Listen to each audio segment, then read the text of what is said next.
Hey, and welcome to What's So Cool About History. This week we're jumping into the OG Rona, otherwise known as the Black Death.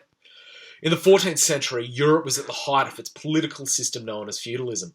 There was an ever-increasing trend of trade with foreign and distant lands, spices, silks, and exotic materials like teak, jade, and ivory.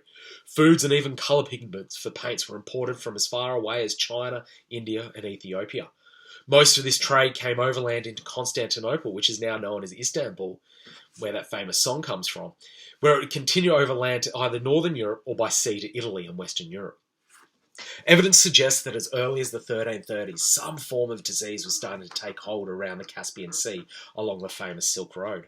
In 1347, Genoese merchants fleeing a siege in the Crimea stopped off in Constantinople and then fled back home to Genoa in the Italian peninsula. What they brought back with them is nothing short of horrific. By the end of 1353, just 6 short years later, nearly all of Europe, North Africa and Middle East had become sick, resulting in estimates of between 75 to 200 million deaths, almost half of the world's population. So what was happening? The Black Death, primarily caused by the bubonic plague. A tiny little infected flea carried on the backs of rats would jump onto humans, bite and then infect them. As sanitation wasn't very good back in the Middle Ages, rats and fleas were everywhere. They were so common that people didn't even realise they were being bitten by fleas. Once infected, people would start to feel unwell within a day. Swollen sores called buboes, hence the name bubonic, would appear in the groin, the armpit and the neck, and soon after they would start to feel unwell and develop a high temperature and a cough. Within a week, up to 80% of all people infected died. 2 other forms of plague caused by the bacteria that was infecting the fleas, called pneumotic and septicemic plague, were also rife at this time, which could lead to almost 100% of people dying within 2 days. The upheaval that occurred was astounding. Cities closed their gates to anyone wanting to enter. Entire towns were wiped completely out.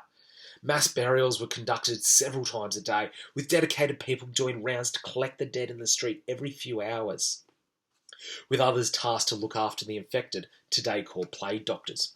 You may have seen depictions of a plague doctor with a large hat, robes, and most distinctively, a beak filled with herbs.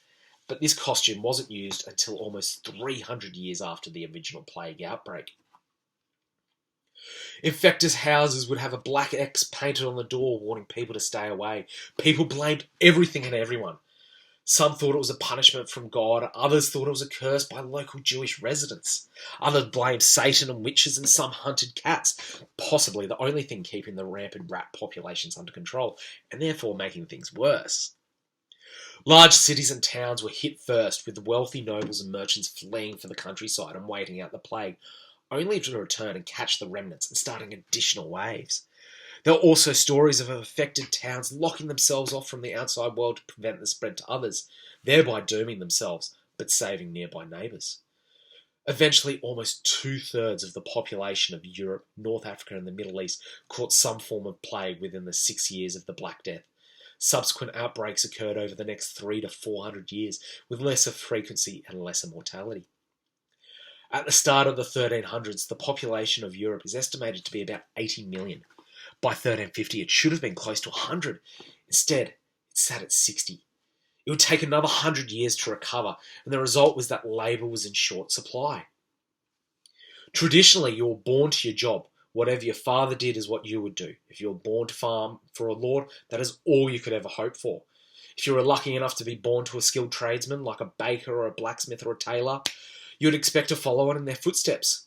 With half the workforce dead, though, and such a shortage of labour, farmers could now demand a wage. Peasants might be able to send a son to work for a tradesman and learn a craft such as a blacksmith, who might not have any apprentices, or a baker might need some help. The pressure from the lower classes and being able to learn and earn beyond what they had ever expected meant that the concept of feudalism was now put under pressure and ultimately failed.